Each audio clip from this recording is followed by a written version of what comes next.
Salut à toutes et tous, bienvenue sur The Max Rebo Collection.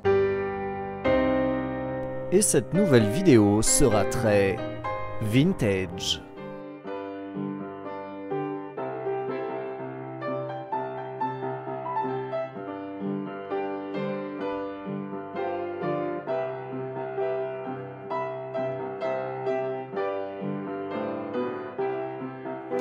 Alors là, effectivement, c'est bien vintage, mais c'est pas à ce vintage-là que je pensais, mais plutôt à la Vintage Collection, et en particulier à ce diorama du Tanti V4.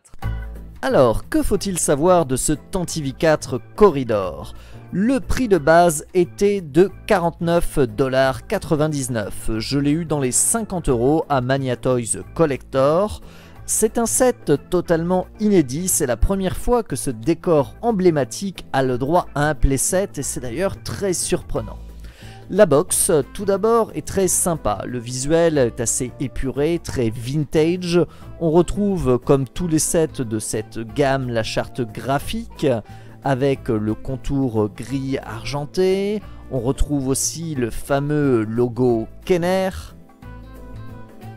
La photo est très sympa, c'est une belle mise en situation qui offre finalement un aperçu des potentialités du set qui est clairement adressé aux collectionneurs. Ça, c'est important de le souligner, la photo vous donne d'ailleurs des idées pour mettre en scène les figurines et il faut avouer qu'ils sont malins car vous le voyez, il y a plusieurs visuels sur les tranches des possibilités offertes, des décors que vous avez.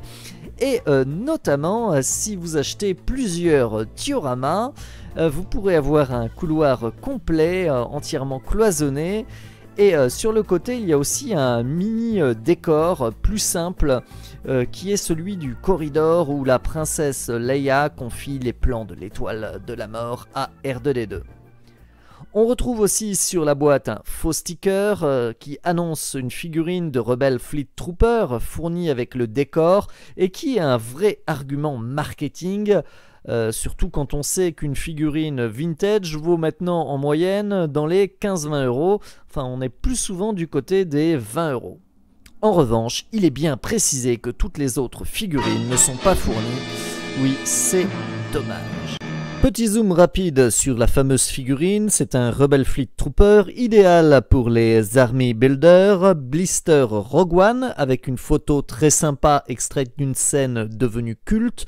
Alors pour info, pour les complétistes, elle est bien numérotée, il s'agit de la VC 183. Les connaisseurs verront, et c'est la petite déception, je reviendrai sur ce point plus tard, que c'est un repaint de la Vintage Collection de 2011, la VC 52. Alors, que contient cette box?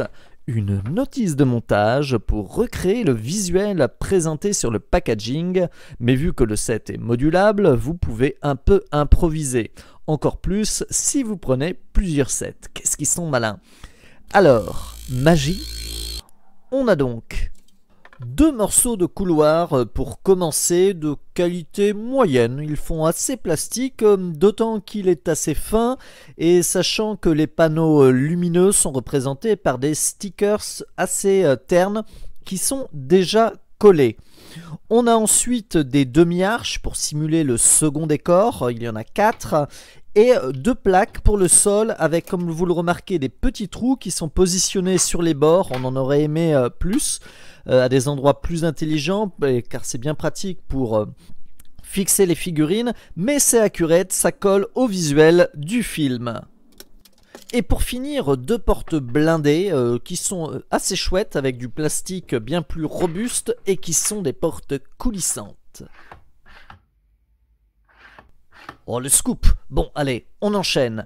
Alors, le montage est très rapide.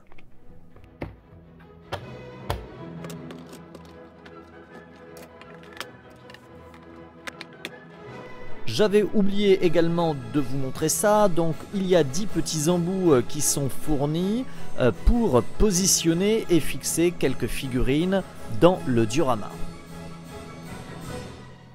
Alors, une fois monté, ça rend vraiment bien. Ça fait son petit effet, je dois dire. On a un couloir d'une cinquantaine de centimètres, une vingtaine en largeur. C'est un bel écrin pour les figurines. Je dois avouer que on peut lui reprocher son côté un peu plastique. Les stickers, il n'y a pas de vrais effets lumineux, ça aurait été particulièrement cool, mais bon, le prix n'aurait pas été le même. Si le set Bespin m'avait particulièrement déçu car ça donnait l'impression d'un grand vide, là c'est quand même assez fidèle à ce qu'on voit dans le film et ça fait son petit effet. Alors il n'y a pas de fonctionnalité à la con, ça c'est un plus, on est sur quelque chose de sobre, d'efficace, le public visé est clairement un public averti et avec les figurines ça fait vraiment le taf et ça rend bien. Pour le coup, encore un petit mot sur la figurine fournie, elle bénéficie d'une légère upgrade par rapport à la VC52, le photoreel pour la head sculpt. Dommage qu'il n'y ait pas de nouveaux accessoires comme les plans de la Death Star, hein, vu que c'est une figurine Rogue One. Elle est donc bien pratique pour renforcer les troupes et donner plus d'ampleur au diorama et surtout se faire découper par Vador. Bon, en tout cas, comme vous l'aurez compris, je recommande vraiment ce set qui, même s'il n'est pas parfait, fait vraiment le taf, rend bien et clairement Hasbro est sur la bonne voie. Allez, et on termine comme à chaque fois avec quelques photos pour la route de ce joli diorama Tantive 4 Corridor.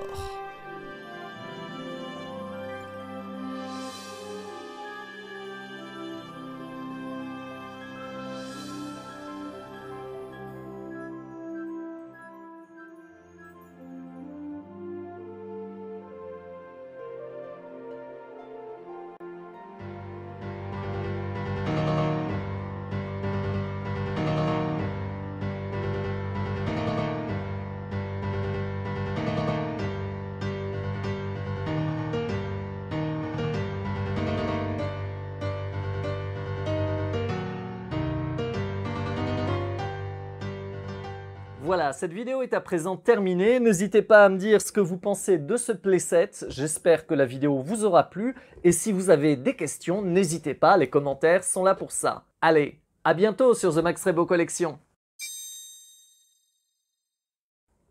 On se referait pas un petit coup du générique de la petite maison ?